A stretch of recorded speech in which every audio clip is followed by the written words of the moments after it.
Okay, we're reading from Chapter 11, Intent into Action, from the book Elite Martial Artists in America, Volume 2.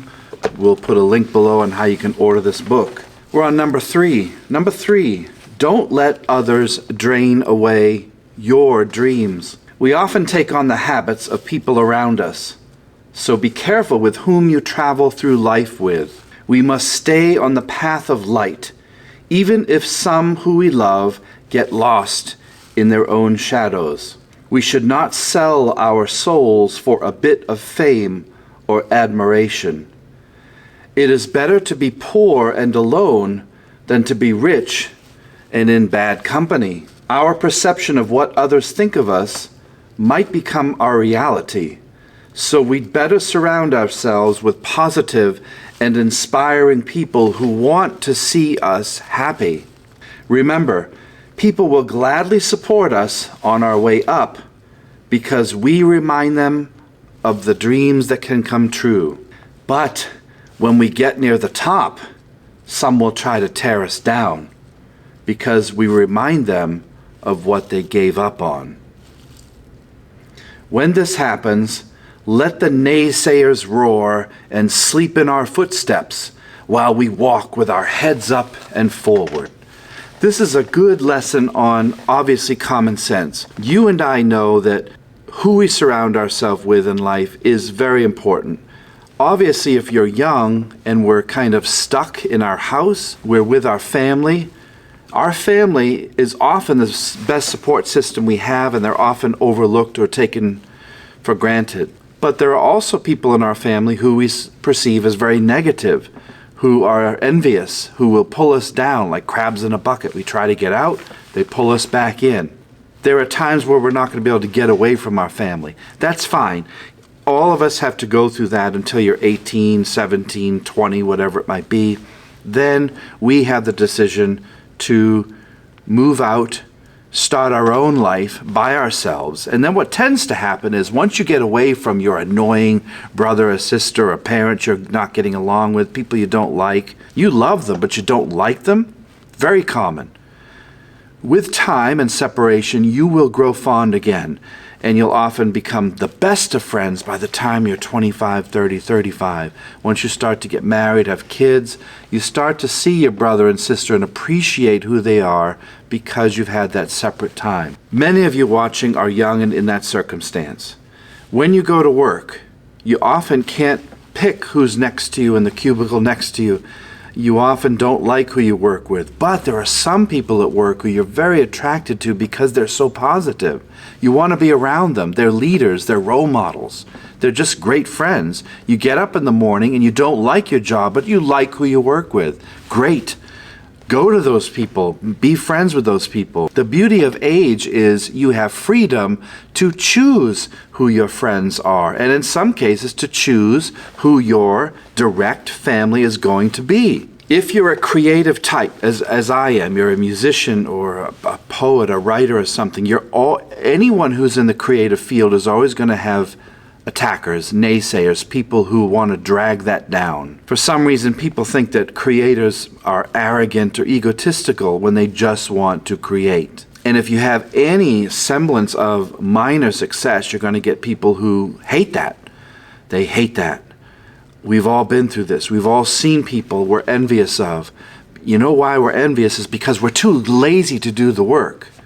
We haven't done the work and they have. They're making money, they're successful. Their life, even though it might be very fake or very real, is perceived, especially on social media crap, that it's beautiful. I want that. That's the pie in the sky. And what natural reaction is, as humans in tribal mentalities, is to pull that down and rip it apart because it's easy to destroy. It's very difficult to build and create. So to see someone up there with success, I want to rip them down. I want to tear into them. I want to type on your keyboard, I hate this person. They disgust me, because when we look at we take the mirror and look back and we're like, no, it's actually me. I'm the idiot. I'm the jerk. I'm the a-hole. I'm the one that's attacking them because I'm lazy and I'm not doing anything. So it's easy to tear down. It's very hard to support and build up. And it's our job to surround ourselves with people who support what we do, who want to see us happy, as it said. I want to see people happy because when they're happy, I'm happy. It's a group thing. It says right in the title, don't let others drain away your dreams. We all know people who are just a drain. We talk to them and after 5 minutes we're a zombie like, oh my God, this person only talks about themselves the whole time. It's only I and me the whole time. I'm, me. It's like, gosh, can't you see that I am over here like dying of boredom because you're just so self-centered?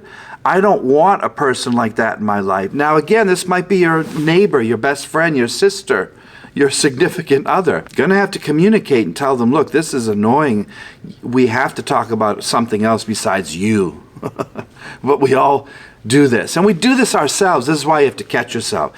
When you're talking, people love to be asked questions. If you want to be a person who is liked and respected, you want to inquire about other people. You want to make that a habit. What do you think about this? What do you do? What's your job? I'd love to learn more about that. That is naturally a very attractive thing that people are drawn to because obviously people like to talk about themselves. So if you're there asking questions, inquiring about the other person, it takes the light off of you and shines it on them. And that's not at all manipulative. That's just being kind and caring of other people and what they're doing. Everyone I know that's unbelievably happy, at least by perception, are the people that serve other people, not the ones that serve themselves. They're the ones that care about the neighbors. They're the ones that are compassionate about other people. So our job as a budoka, as a martial artist, or just a human being, is to check when we are feeling something or thinking something. Always go a step deeper, peel the onion more. Why am I feeling this way? Why did I just say that? Why am I typing this negativity? Why am I clicking the dislike button? Why am I making fun of somebody? Why am I being envious or jealous? That's where the real self-growth comes in, is when we shine the mirror on ourselves. There's a mirror right up there in the kamidana, and the mirror is called kagami, and the mirror is to try to reflect back on ourselves to find our own weaknesses rather than reflect the mirror at everybody else and look at theirs. And by seeing that mirror up there, it's reminding us to try to have the clear vision of a unstained and polished mirror. Truth, reality. Nothing is distorted and unclear. It's clear. And again, when we start to get a job and we can make our own money, we can get our own apartment, we can choose our friends who we surround ourselves with. We can choose the friend and lover that we're going to marry and be a companion to.